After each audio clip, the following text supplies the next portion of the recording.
let's start with the most basic. What's your connection to this story, to Freddie Gray, who was killed 5 years ago in the back of a police van in Baltimore? Well, I'm a Baltimore native, and in many ways, Baltimore City helped to raise me.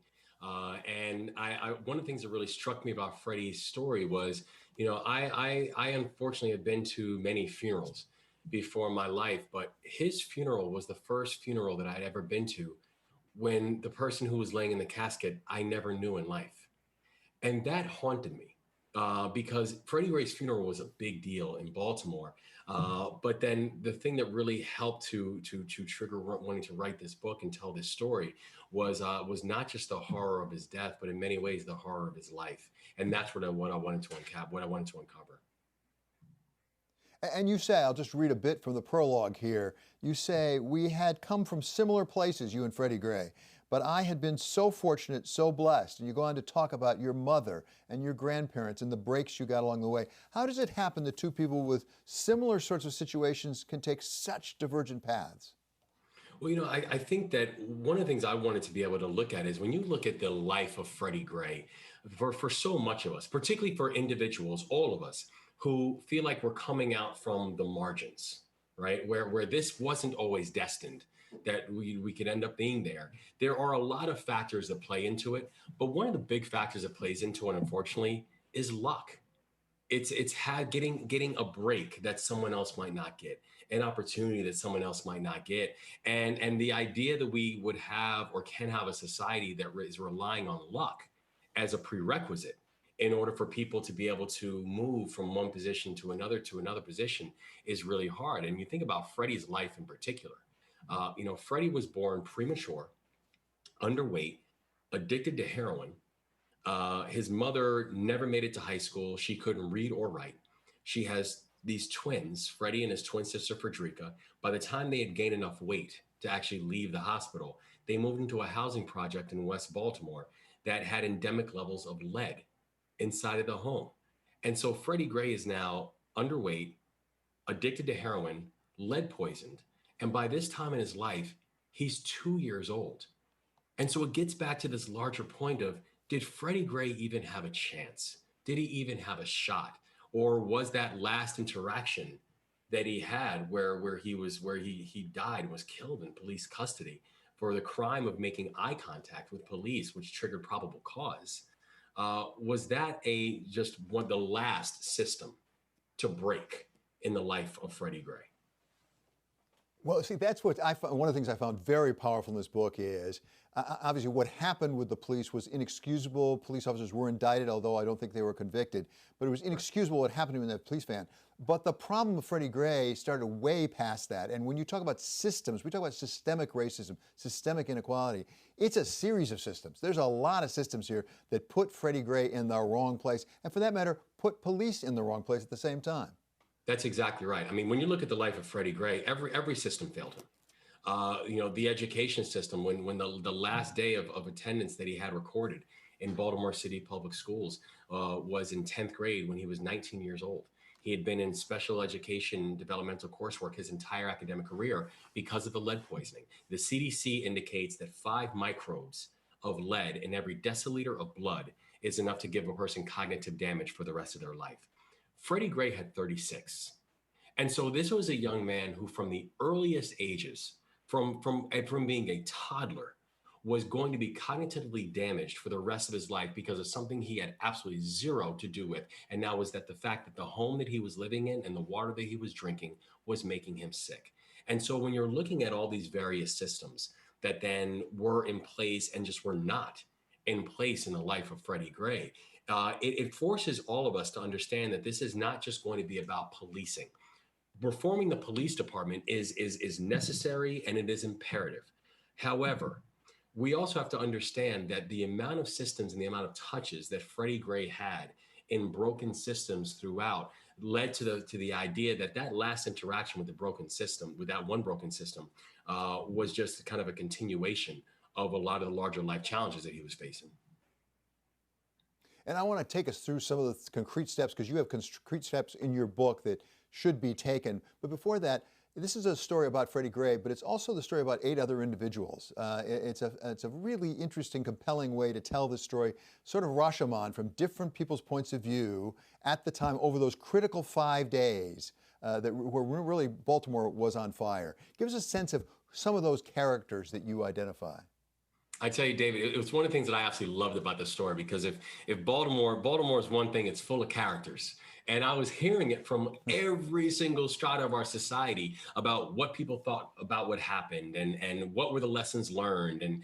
And so I really wanted to then take some of those conversations that I was having personally with people and share them with the world. And so I broke it down to these 8 characters, a police major who grew up in West Baltimore, who was having conversations with me where he said he's one of the highest ranking African Americans on the police force, but he was having conversation with me and he would say, I know that none of my colleagues woke up that morning with homicide in their mind, but I also know for the kids in West Baltimore why they don't believe me.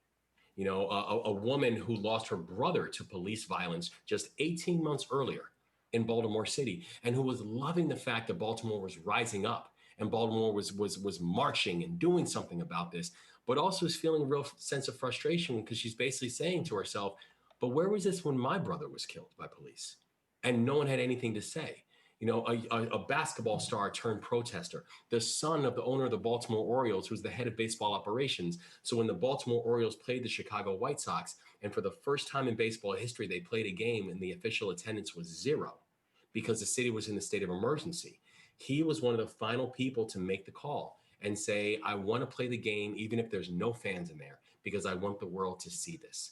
And so by looking at it through these various sets of eyes, by looking at it through people who come up and represent different stratas of our society, we really wanted to show a kaleidoscope of how complex so many of these situations are, but also how it still fundamentally comes down to 2 disparate issues. It's race and it's poverty, and how those 2 beasts have a way of coinciding to create pretty disastrous results if we're not dealing with them. So as you say at the end of your book, we kind of know what the problems are. There's been a lot of studies. The question is, what do you do about it? And as we turn to that question, let's first of all talk about the respective roles of philanthropy and the government and basically public policy on the one hand and the other. And you obviously are involved in a philanthropy, a very important poverty fighting organization. Talk to us about the Power Fund. Yeah, so we're really excited about the Power Fund. It's a new initiative that Robinhood is launching, and it's to fund and to elevate nonprofit leaders of color who share Robinhood's mission and of increasing mobility from poverty. And this initiative really allows us to address poverty through the lens of this interplay that exists between racial injustice and economic injustice, where there is a complete overlap. Because if you look at the data around poverty and you look at the data around race, you see that race is a predominant and a leading factor in every single one of our data categories. So everything from life expectancy to health to wealth and income to maternal mortality. The role that race plays is undeniable, but also when you think about philanthropy, over the past 2 decades, only around 10% of all philanthropic dollars have gone to organizations that are led by people of color. So you see that, and also on the absolute basis of the capital, it's even less. And so philanthropy, our field, we fund fewer and we fund less when it comes to organizations that are led by people of color. So the Power Fund is really seeking to expand our funding to significantly increase leaders of color led organizations by providing self-directed leadership, capacity building, funding, and supporting this field that we know is incredibly important if we're ever going to address this issue, because the people who are closest to the challenges are oftentimes going to be the ones who are closest to the solutions. Wes, you mentioned earlier the lead poisoning that really contributed to Freddie Gray's tragic situation. You talk about in your book lead poisoning in general, but particularly poor and African American children throughout the country. But you also have some numbers in there that are quite striking about fixing the problem and what it could really do for our society and, let's say it, our economy, our GDP. That's exactly right. I mean, when you look at the impact of child poverty in this country right now, the impact of child poverty in this country is over $1 trillion of economic impact. Every single year, over $1 trillion of economic impact is due to child poverty. And that's both how we're going to deal with it later on, i.e. through the criminal justice system and educational enhancements and systems that are in place. But it's also in the idea of how much it's going to cost and how much lost income we are then having when you then have people who are coming up out of poverty. You know, the probability of them staying in poverty is remarkably high because the economic mobility prospects in this country now, unlike what it was even just 40 and 50 years ago, is essentially a coin flip. It is now truly 50%. And you think about something like lead poisoning, where, and whether it is lead piping, lead paint, the challenge we have for that is we've known that lead is a neurotoxin in this country for over a century. For over a century, we've known the damages that lead does to the brain and to the body. We have just been incredibly class and color conscious in the way that we've decided to deal with it. You know, currently right now in Baltimore City, we have over 60% of the schools in Baltimore City. The kids cannot drink the water from the water fountains because of lead on something we have known is our neurotoxin. And so it's this type of thing that we as a large society have to have a very clear understanding and a very clear action plan about how are we going to address this. We literally could address this. We can make this country essentially lead-free within a matter of 3 to 5 years if we just put forth the economic effort around it, which is not in any way monstrous or disastrous, but something that's going to have a significant impact on the prospects of our children going forward.